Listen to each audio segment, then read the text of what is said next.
ഗർഭിണിയായിരിക്കുന്ന സ്ത്രീകൾക്ക് വളരുന്ന കുഞ്ഞിൻ്റെ ആരോഗ്യത്തെക്കുറിച്ച് നല്ല ടെൻഷൻ ഉണ്ടാക്കുന്ന ഒരു കാര്യം തന്നെയാണ്.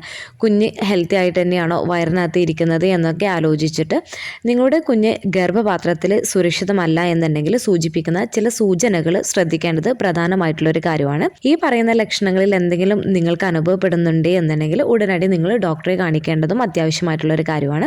അവ എന്തൊക്കെയെന്നതിനെ കുറിച്ചൊക്കെ നോക്കാം ഇന്നത്തെ വീഡിയോയിൽ. ഞാൻ ഡോക്ടർ റിസ. എൻ്റെ ചാനൽ ആദ്യമായിട്ട് കാണുന്നവരാണെങ്കിൽ സബ്സ്ക്രൈബ് ചെയ്യാൻ മറക്കരുത്. അപ്പോൾ നമുക്ക് വീഡിയോയിലേക്ക് കടക്കാം. ആദ്യത്തേത് കുഞ്ഞിൻ്റെ ചലനത്തെക്കുറിച്ചാണ്. നിങ്ങളുടെ കുഞ്ഞ് ഹെൽത്തി ആയിട്ടാണ് ഇരിക്കുന്നത് എന്നതിനെ സൂചിപ്പിക്കുന്ന ഒരു ലക്ഷണങ്ങളിൽ ഒന്നാണ് നിങ്ങളുടെ കുഞ്ഞിൻ്റെ അനക്കം. ഗർഭാവസ്ഥയുടെ 18 ആഴ്ച മുതൽ മിക്ക ഗർഭിണികൾക്കും കുഞ്ഞിൻ്റെ അനക്കം കിട്ടിത്തുടങ്ങുന്നതാണ്. 24 ആഴ്ചയായിട്ടും നിങ്ങളുടെ കുഞ്ഞിൻ്റെ അനക്കം നിങ്ങൾക്ക് കിട്ടിത്തുടങ്ങിയിട്ടില്ല എന്നുണ്ടെങ്കിൽ ഒന്ന് ഡോക്ടറെ കണ്ടിട്ട് കുഞ്ഞ് ഓക്കെ ആണ് എന്ന് ഉറപ്പുവരുത്തേണ്ടതും അത്യാവശ്യമായിട്ടുള്ള ഒരു കാര്യമാണ്. നിങ്ങളുടെ കുഞ്ഞിൻ്റെ ചവിട്ടലുകളും കുത്തലുകളും അല്ലെങ്കിൽ ചലനങ്ങൾ എന്നിവയിൽ നല്ല കുറവ് നിങ്ങൾക്ക് ശ്രദ്ധയിൽപ്പെട്ട് കഴിഞ്ഞാൽ അത് സാധ്യമായ പ്രശ്നങ്ങളുടെ അടയാളമായിരിക്കാം. അപ്പോൾ നിങ്ങളുടെ കുഞ്ഞിൻ്റെ അനക്കം നിങ്ങൾ നിർബന്ധമായിട്ടും ശ്രദ്ധിക്കേണ്ട ഒരു കാര്യമാണ്. അടുത്തത് അസാധാരണമായിട്ടുള്ള ബ്ലീഡിംഗ് ആണ്. ഗർഭാവസ്ഥയിൽ എന്തെങ്കിലും അപ്രതീക്ഷിതമായിട്ടുള്ള രക്തസ്രാവം, പ്രത്യേകിച്ച് അത് കനത്തതോ അല്ലെങ്കിൽ വേദനയോ ആണെങ്കിൽ നിങ്ങൾ ഡോക്ടറെ കാണിക്കേണ്ടതാണ്. ചിലപ്പോൾ പ്ലാസെന്റൽ പ്രോബ്ലംസ് ഒക്കെ കൊണ്ടും ഇങ്ങനെ ബ്ലീഡിംഗ് ഉണ്ടാക്കുന്നതിന് കാരണമായേക്കാം. അതിനാൽ തന്നെ ഗർഭാവസ്ഥയിൽ നിങ്ങൾക്ക് ചെറിയ രീതിയിലുള്ളൊരു ബ്ലീഡിംഗ് ആണെങ്കിലും നല്ല ഹെവി ആയിട്ടുള്ള ബ്ലീഡിംഗ് ആണ് എന്നുണ്ടെങ്കിലും നിങ്ങൾ ഡോക്ടറെ കണ്ട് നിങ്ങൾക്ക് പ്രശ്നമൊന്നുമില്ല എന്നുള്ളത് ഉറപ്പുവരുത്തേണ്ടത് അത്യാവശ്യമായിട്ടുള്ളൊരു കാര്യമാണ്. അടുത്തത് കഠിനമായിട്ട് അല്ലെങ്കിൽ നീണ്ടു നിൽക്കുന്നതായിട്ടുള്ള വയറുവേദനയാണ്. നിങ്ങൾ റെസ്റ്റ് എടുത്തു കഴിഞ്ഞാലോ നിങ്ങളുടെ പൊസിഷനൊക്കെ മാറ്റി കഴിഞ്ഞാലും ആ ഒരു വയറുവേദനയ്ക്ക് യാതൊരു തരത്തിലുള്ള ആശ്വാസങ്ങൾ ലഭിക്കുന്നില്ല എന്നുണ്ടെങ്കിൽ നിങ്ങളൊന്ന് ശ്രദ്ധിക്കേണ്ടതാണ്. ചില സമയത്ത് നിങ്ങൾക്ക് ശക്തമായിട്ടുള്ള വയറിൽ വേദനയൊക്കെ അനുഭവപ്പെടുന്നത് ചിലപ്പോൾ ഗ്യാസിൻ്റെ പ്രോബ്ലംസും കൊണ്ട് ഉണ്ടാവുന്നതാണ്. എങ്കിലും നിങ്ങൾക്ക് സഹിക്കാൻ പറ്റാത്ത വേദനയാണ് എന്നുണ്ടെങ്കിൽ തീർച്ചയായിട്ടും നിങ്ങൾ ഡോക്ടറെ കാണിക്കേണ്ടതാണ്. അടുത്തത് പെട്ടെന്ന് നിങ്ങൾക്ക് നീര് വരുന്നുണ്ട് എന്നുണ്ടെങ്കിൽ നിങ്ങളുടെ കൈകളിലോ മുഖത്തോ കാലുകളിലൊക്കെ പെട്ടെന്ന് നല്ല പോലെ നീര് വരുന്നുണ്ട് എന്നുണ്ടെങ്കിൽ തീർച്ചയായിട്ടും നിങ്ങൾ ഡോക്ടറെ കാണിക്കേണ്ടതാണ്. ഇതും ഒരു പ്രശ്നത്തിൻ്റെ സൂചനയായേക്കാം. പ്രത്യേകിച്ച് പ്രിയക്ലാംസിയുടെ പ്രശ്നം കൊണ്ടൊക്കെ ഉണ്ടാവുകയും ചെയ്യുന്നതാണ്. അടുത്തത് നിങ്ങൾക്ക് പ്രഗ്നൻസി സമയത്ത് കാഴ്ച മങ്ങുന്നുണ്ട് എന്നുണ്ടെങ്കിൽ പ്രിയക്ലാംസി പോലുള്ള അവസ്ഥയുടെ ലക്ഷണമായേക്കാം. ഇതും കുഞ്ഞിൻ്റെ ആരോഗ്യത്തെ ബാധിക്കുന്നതിന് കാരണമായേക്കാം. അടുത്തത് കഠിനമായിട്ടുള്ള തലവേദന അല്ലെങ്കിൽ തലകറക്കമാണ്. നിങ്ങൾക്ക് സ്ഥിരവും കഠിനവുമായിട്ടുള്ള തലവേദനയോ തലകറക്കമോ ഒക്കെ ഉണ്ട് എന്നുണ്ടെങ്കിലും നിങ്ങൾ ഡോക്ടറോട് പറയേണ്ടതാണ്. ഇത് പ്രഗ്നൻസിയുടെ സിംറ്റംസ് ആണ് എന്ന് പറഞ്ഞുകൊണ്ടിരിക്കാണ്ട് നിങ്ങൾ തീർച്ചയായിട്ടും ഡോക്ടറോട് പറയേണ്ടതാണ്. അടുത്തത് ഫ്ലൂയിഡ് ലീക്കിംഗ് ആണ്. നിങ്ങൾക്ക് അമ്നിയോട്ടിക് ഫ്ലൂയിഡ് ലീക്കിംഗ് ഉണ്ട് എന്ന് സംശയിക്കുകയാണ് എന്നുണ്ടെങ്കിലും തുടർച്ചയായിട്ട് ലീക്കിംഗ് അനുഭവപ്പെടുന്നുണ്ട് എന്നുണ്ടെങ്കിലും നിങ്ങൾ ഡോക്ടറെ കാണിക്കേണ്ടതാണ്.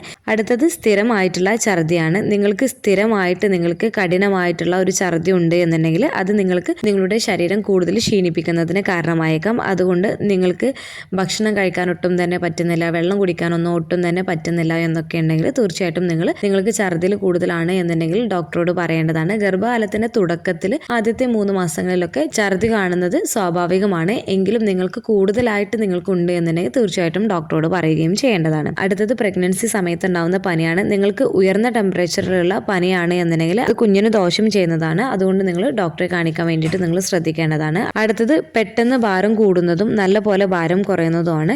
പെട്ടെന്ന് ഭാരം കൂടുകയോ കുറയുകയോ ചെയ്യുന്നത് പ്രിയക്ലാംസി അല്ലെങ്കിൽ ഗർഭകാല പ്രമേഹമുള്ള ആരോഗ്യ പ്രശ്നങ്ങളുടെ അടയാളമാണ്. അടുത്തത് നിങ്ങളുടെ കുഞ്ഞിൻ്റെ സാധാരണ പ്രവർത്തനത്തിലോ പാറ്റേണുകളിലോ ഉള്ള മാറ്റങ്ങൾ എന്തെങ്കിലും നിങ്ങളുടെ ശ്രദ്ധയിൽപ്പെട്ട് കഴിഞ്ഞാൽ, അതായത് ചലനം കൂടുകയോ കുറയുകയോ ചെയ്താൽ നിങ്ങൾ അത് ഡോക്ടറോട് ഇൻഫോം ചെയ്യേണ്ടതാണ്. അടുത്തത് അമ്നിയോട്ടിക് ദ്രാവകം കുറയുന്നതാണ്. പ്രസവത്തിന് മുൻപുള്ള അപ്പോയിൻമെൻറ്റുകളിൽ ഡോക്ടേഴ്സ് സ്കാനിങ് ചെയ്യുന്ന സമയത്ത് അമ്നിയോട്ടിക് ഫ്ലൂയിഡിൻ്റെ അളവ് നിരീക്ഷിക്കുന്നതാണ്.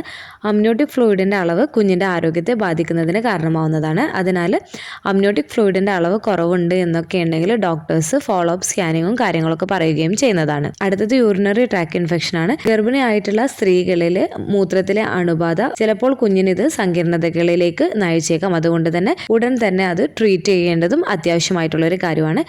ചില ഗർഭിണികൾക്ക് അവസാനത്തോടൊക്കെ അടുക്കുന്ന സമയത്ത് UTI മൂലം ഉണ്ടാവുന്ന വേദനയും പ്രസവ വേദനയും തിരിച്ചറിയാനൊക്കെയുള്ള ബുദ്ധിമുട്ടുകളും ഉണ്ടാവാറുണ്ട്. ഈ പറഞ്ഞ ലക്ഷണങ്ങളൊക്കെ ഉണ്ട് എന്നുണ്ടെങ്കിൽ തീർച്ചയായിട്ടും നിങ്ങൾ ഡോക്ടറെ കാണിക്കാൻ വേണ്ടിയിട്ട് ശ്രദ്ധിക്കുക. നിങ്ങളുടെ കുഞ്ഞിന്റെ ആരോഗ്യം പരിശോധിക്കുകയും എന്തെങ്കിലും പ്രശ്നമുണ്ടോ എന്ന് നിർണ്ണയിക്കാനും അവർക്ക് പരിശോധനകൾ നടത്താനും ഇതിലൂടെ സാധിക്കുകയും ചെയ്യുന്നതാണ്. നിങ്ങൾ ഓർക്കേണ്ടത് ഈ ലക്ഷണങ്ങൾ പൊതുവായിട്ടുള്ള സൂചനകളാണ്. എല്ലാ കേസുകളിലും വ്യക്തമായിട്ടുള്ള മുന്നറിയിപ്പോ അല്ലെങ്കിൽ അടയാളങ്ങളോ ഉണ്ടാകണമെന്നില്ല. നേരത്തെയുള്ള ഇടപെടലുകൾ അമ്മയുടെയും കുഞ്ഞിൻ്റെയും ആരോഗ്യം സംരക്ഷിക്കുന്നതിന് പ്രധാനമാണ്. അപ്പോൾ ഈ കാര്യങ്ങളൊക്കെ നിങ്ങൾ പ്രധാനമായിട്ടും ശ്രദ്ധിക്കേണ്ടതാണ്. ഇനി ആരോഗ്യകരമായിട്ടുള്ള ഗർഭധാരണത്തിനുള്ള ചില ടിപ്സുകളിൽ ഒന്നാണ് പതിവായിട്ടുള്ള ഗർഭധാരണ പരിശോധനകൾ നടത്താൻ വേണ്ടിയിട്ട് ശ്രദ്ധിക്കുക. നിങ്ങളുടെ ആരോഗ്യവും നിങ്ങളുടെ കുഞ്ഞിൻ്റെ ആരോഗ്യവും വികസനവും നിരീക്ഷിക്കാൻ ഈ ഗർഭകാല പരിശോധനയിലൂടെ സാധ്യമാവുന്നതാണ്. അപ്പോൾ നേരത്തെയുള്ള പ്രശ്നങ്ങളൊക്കെ എന്തെങ്കിലും ഉണ്ട് എന്നുണ്ടെങ്കിൽ അതൊക്കെ കണ്ടെത്താനാവുകയും അതിനനുസരിച്ചുള്ള ട്രീറ്റ്മെൻറ്റ് നൽകാനാവുകയും ചെയ്യുന്നതാണ്. അടുത്തത് നിങ്ങളുടെ ശരീരം ശ്രദ്ധിക്കുക. എന്തെങ്കിലും തരത്തിലുള്ള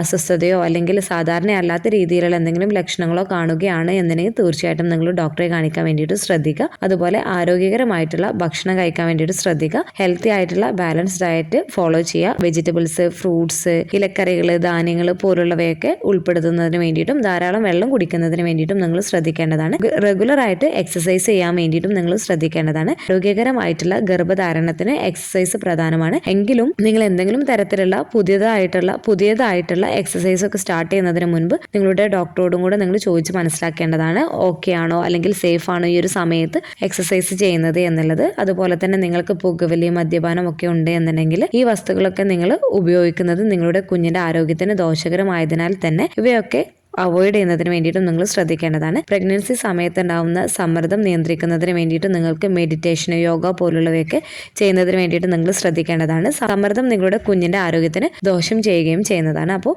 കൂടുതലായിട്ട് അമിതമായിട്ടുള്ള ടെൻഷനും സ്ട്രെസ്സൊക്കെ ഒഴിവാക്കുന്നതിന് വേണ്ടിയിട്ട് നിങ്ങൾ ശ്രദ്ധിക്കേണ്ടതാണ്. ഡോക്ടേഴ്സ് നൽകിയിരിക്കുന്ന പ്രീനാറ്റൽ വൈറ്റമിൻസും കാര്യങ്ങളൊക്കെ കറക്റ്റായിട്ട് എടുക്കാൻ വേണ്ടിയിട്ട് ശ്രദ്ധിക്കുക. അനാവശ്യമായിട്ടുള്ള മെഡിസിൻസ് പ്രഗ്നൻസി സമയത്ത് കഴിക്കുന്നത് അവോയ്ഡ് ചെയ്യുന്നതിന് വേണ്ടിയിട്ടും ശ്രദ്ധിക്കേണ്ടതാണ്. ഈ പറഞ്ഞ കാര്യങ്ങളൊക്കെ നിങ്ങൾ ശ്രദ്ധിക്കുകയാണ് എന്നുണ്ടെങ്കിൽ നിങ്ങളുടെ ശരീരം ശ്രദ്ധിക്കുകയും ചെയ്യുന്നതിലൂടെ നിങ്ങൾക്ക് ആരോഗ്യകരവും സന്തോഷകരവുമായിട്ടുള്ള ഒരു ഗർഭധാരണം ഉറപ്പാക്കുകയും ചെയ്യുന്നതാണ്. ഇന്നത്തെ വീഡിയോയിൽ പ്രധാനമായിട്ടും സംസാരിച്ചിട്ടുള്ളത് നിങ്ങളുടെ കുഞ്ഞ് ഗർഭപാത്രത്തിൽ സുരക്ഷിതമല്ല എന്നുണ്ടെങ്കിൽ കാണിക്കുന്ന ചില സൂചനകളെ കുറിച്ചാണ് ഇന്നത്തെ വീഡിയോയിൽ പറഞ്ഞിട്ടുള്ളത്. ഈ ഒരു വീഡിയോ നിങ്ങൾക്ക് യൂസ്ഫുൾ ആയിട്ട് തോന്നുകയാണെന്നുണ്ടെങ്കിൽ മറ്റുള്ളവർക്കും കൂടെ ഷെയർ ചെയ്ത് കൊടുക്കുക. എന്തെങ്കിലും ഡൗട്ടുകൾ ഉണ്ടെങ്കിൽ കമന്റ് ആയിട്ട് ചോദിക്കാവുന്നതാണ്. അടുത്തൊരു വീഡിയോയിൽ കാണുന്നത് വരെ ബൈ.